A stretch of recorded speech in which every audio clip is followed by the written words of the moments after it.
वंदे मातरम मित्रों। अपने आप को सबसे अधिक ईमानदार बताकर भ्रष्टाचार का विरोध करके भ्रष्टाचार के विरोध में अन्ना हजारे जी के आंदोलन में चेहरा चमकाकर आम आदमी के हित में काम करने का संकल्प लेके आम आदमी पार्टी बनाकर सत्ता हासिल करने वाले स्वघोषित सबसे ईमानदार नेता अरविंद केजरीवाल की गिरफ्तारी हो चुकी है।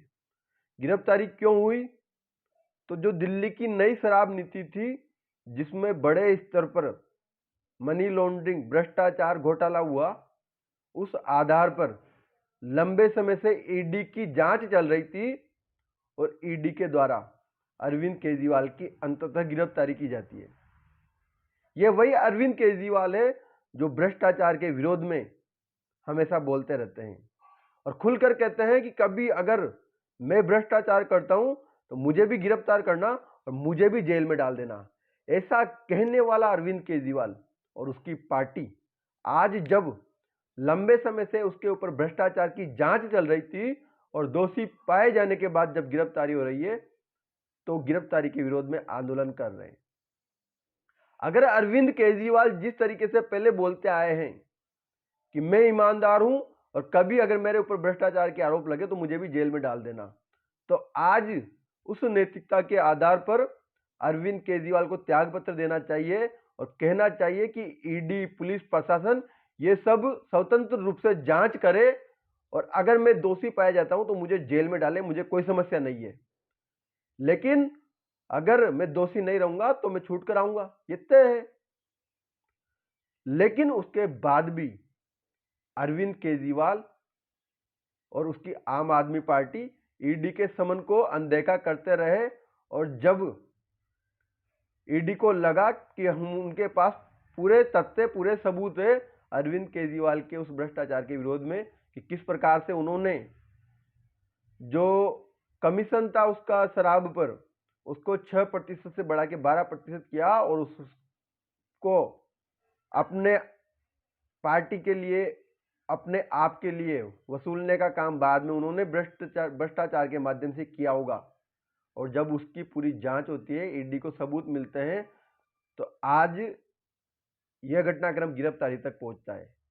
इस विषय पर जिनके चेहरे को दिखाकर राजनीति हासिल की, ऐसे अन्ना हजारे का भी स्टेटमेंट आया और उन्होंने साफ कहा कि मुझे इस गिरफ्तारी से कोई दुख नहीं है, बल्कि मैं अरविंद को पहले समझा चुका था कि शराब ये गलत काम है और इस गलत काम में उलझना नहीं चाहिए, इससे बचो।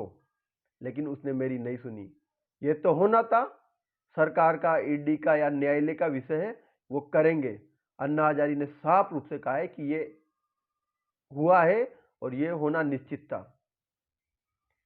अन्ना हजारे जी ने क्या कहा, इसको हम सुनेंगे। बहुत दुख हुआ कि अरविंद केजरीवाल जैसे आदमी जो मेरे साथ काम करता था और शराब के बारे में हम लोग आवाज उठाया था, आज वो शराब नीति बना रहा है, जिससे मुझे दुख हुआ। लेकिन करेगा क्या, सत्ता के सामने कुछ नहीं कर सकता। आखिर उसको जो अरेस्ट किया गया, अटक हुआ, वो उनकी कृति से हुआ।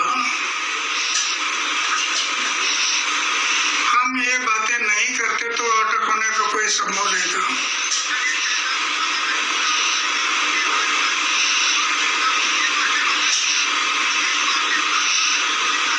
तो जो अटक हुआ है, अभी कानून के तौर पर जो होगा वो होगा, वो सरकार देखेगी, वो सोचेगी। भाजपा जो नेता है सुधांशु त्रिवेदी, उन्होंने किस कारण से लालू यादव से भी भ्रष्ट नेता अरविंद केजरीवाल को बताया है, इस विषय को भी हम सुनेंगे। इतिहास के पहले मुख्यमंत्री बने जिन्होंने गिरफ्तार होते समय भी सत्ता छोड़ना उचित नहीं समझा, अर्थात वो इस विषय में श्री लालू प्रसाद यादव के आगे निकल गए। दूसरा गंभीर प्रश्न यह खड़ा होता है कि वो पार्टी है जो कहती थी कि हम देश में एक नई राजनीति लाएंगे ईमानदारी की, और स्वघोषित कट्टर ईमानदार का असली किरदार यह है कि न्यायालय के द्वारा याचिका खारिज होने के बाद भी हम सत्ता नहीं छोड़ेंगे। ये उनका असली किरदार है। और तीसरा गहरा प्रश्न ये है, वो उस शराब घोटाले के आरोप में गिरफ्तार हुए हैं जो नीति दिल्ली सरकार ने 2 वर्ष पूर्व लागू की थी और जांच गठित होते ही वह नीति विड्रॉ कर ली थी। जितने भी अन्य मामले हुए हैं इससे पहले भ्रष्टाचार के, उनमें सरकारें अपने भ्रष्टाचार के आरोपी नेता और सरकारें ये कहते रहे कि हमारे साथ सही नहीं हुआ है वगैरह वगैरह, मगर ये तो नीति को विड्रॉ भी कर लिया और उसको डिफेंड भी कर रहे हैं। मैं पूछना चाहता हूं, अगर ये सही था तो विड्रॉ क्यों किया था? इसलिए यह तकनीकी आधार के ऊपर जो भी न्यायालय ने निर्णय दिया है उसके आधार पर आपको उचित परिपालन करना चाहिए, और नैतिकता का आधार पूरी तरीके से ध्वस्त हो गया। और एक बिंदु और है, चूंकि ये याचिका कोर्ट ने खारिज की है, इन्होंने कई बार स्केप करने की कोशिश की परंतु कोर्ट ने अनुमति नहीं दी, तो बड़ी विचित्र बात है। अगर कोई निर्णय कोर्ट का आपके पक्ष में आ जाए, चंडीगढ़ का निर्णय आपके पक्ष में है तो लोकतंत्र की विजय है, और यदि निर्णय आपके प्रतिकूल है तो साहब लोकतंत्र समाप्त हो गया है।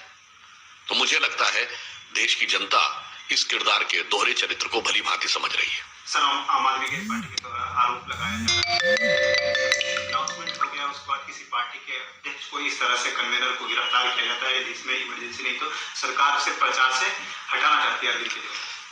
बहुत स्पष्ट रूप से कहना चाहूंगा, सरकार ने किसी भी पार्टी के कन्वीनर को गिरफ्तार नहीं किया है। भ्रष्टाचार के एक आरोपी को गिरफ्तार किया है जिसने जिस नीति को लेकर भ्रष्टाचार किया था उसको लेकर तथ्यात्मक सबूत हैं, और सबसे बड़ा सबूत जिस पर कोई किंतु परंतु नहीं कर सकता कि उन्होंने खुद वो पॉलिसी विड्रॉ कर ली है और वो 9 बार उस संबंध को एस्केप कर रहे थे। तो ये देखने का नजरिया है कि यदि वो भ्रष्टाचार के आरोपी व्यक्ति को अपना सिरमौर देखना चाहते हैं, हम कानून की नजर में कोई व्यक्ति किसी भी पद पर हो, वो किसी पार्टी का अध्यक्ष हो या किसी सरकार का मुखिया हो, वो भ्रष्टाचार के आरोप में वो उसी ढंग से उसके ऊपर कार्रवाई होगी जो किसी आम आदमी पे होती है। तो नाम आम आदमी और ट्रीटमेंट खास आदमी का चाहते हैं। सर, इंडिया अलायंस के हर नेता अरविंद केजरीवाल के साथ खड़ा है, चाहे कांग्रेस हो, चाहे कपिल सिब्बल हो या लालू हो, हर पार्टी इंडिया अलायंस का उसके साथ खड़ा है। इंडिया अलायंस के गठबंधन के अन्य दल जो कि सभी मतलब जेएमएम, राजद, सपा, कांग्रेस आई, आप और कांग्रेस आई, ये सारे मौसेरे भाई एक ही रंग में रंगे हुए हैं। परंतु ज्यादा विचित्र या यूं कहूं कि अपनी स्थिति हास्यास्पद बना लेते हैं कि मात्र कुछ समय पहले की तो बात है जब कांग्रेस पार्टी ने खुद प्रेस कॉन्फ्रेंस की थी, अजय माकन जी ने, कि शराब में घोटाला हुआ है और अरविंद केजरीवाल जी पे कार्रवाई होनी चाहिए। आज भी कांग्रेस पार्टी के पंजाब के नेताओं से पूछ लीजिए क्या होना चाहिए। और यदि वो आज ये कहते हैं कि दिल्ली के मुख्यमंत्री के ऊपर, तो कांग्रेस की ही मुख्यमंत्री के बारे में तो 10 साल पहले सब तरफ पोस्टर लगाए थे, बेईमान बेईमान लिख के, और आज इस सीमा तक जाकर वो नीचे झुक गए कि मैं कांग्रेस के लिए तो सिर्फ ये कहना चाहूंगा कि शाम तक सुबह की नजरों से उतर जाते हैं, इस कदर समझौतों पे जीते हैं कि जमीर ही मर जाते हैं। मतलब जिन लोगों ने उनको व्यवहारिक दृष्टि से गालियां देकर राजनीति में आए, उनके आगे आप सिजदे करते नजर आ रहे हैं उनके भ्रष्टाचार को कवर अप करने के लिए। क्योंकि एक और कहा जाता हमारे यहाँ, व्यसन की मित्रता बहुत गहरी होती है, यानी जिन लोगों में गुण होता है उनमें दोस्ती उतनी नहीं होती है, जिन लोगों के अंदर दुर्गुण होता है, व्यसन शब्द सब लोग भली भांति समझते हैं, ये व्यसन की मित्रता है, एक दूसरे के अपराध छुपाने की मित्रता है, इसलिए दोनों एक दूसरे के साथ। मित्रों, अरविंद केजरीवाल की गिरफ्तारी के बाद में इंडी अलायंस के सभी नेता बीजेपी का विरोध कर रहे हैं, नरेंद्र मोदी का विरोध कर रहे हैं, लेकिन उनको यह समझना चाहिए कि यह गिरफ्तारी नरेंद्र मोदी या भाजपा ने नहीं, अपितु ईडी के द्वारा पुख्ता सबूत मिलने के बाद में, तथ्य मिलने के बाद में की गई है। और अगर अरविंद केजरीवाल दोषी नहीं होंगे तो उनकी जमानत हो जाएगी या उनको बाइज्जत बरी किया जाएगा, ये न्यायालय का विषय है। लेकिन उसके बावजूद भी ये भ्रष्टाचार का सपोर्ट करने वाले इंडिया अलायंस के सभी नेता नियमित रूप से विरोध कर रहे हैं। अब आगे न्यायालय और जांच का विषय है कि अगर अरविंद केजरीवाल दोषी पाए जाते हैं तो निश्चित रूप से आने वाला समय उनके लिए बहुत कठिन होने वाला है।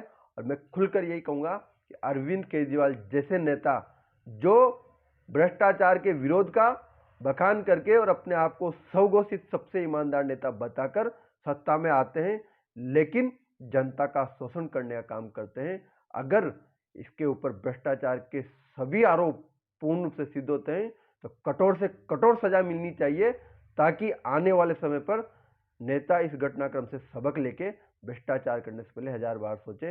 वंदे मातरम। भारत माता की जय।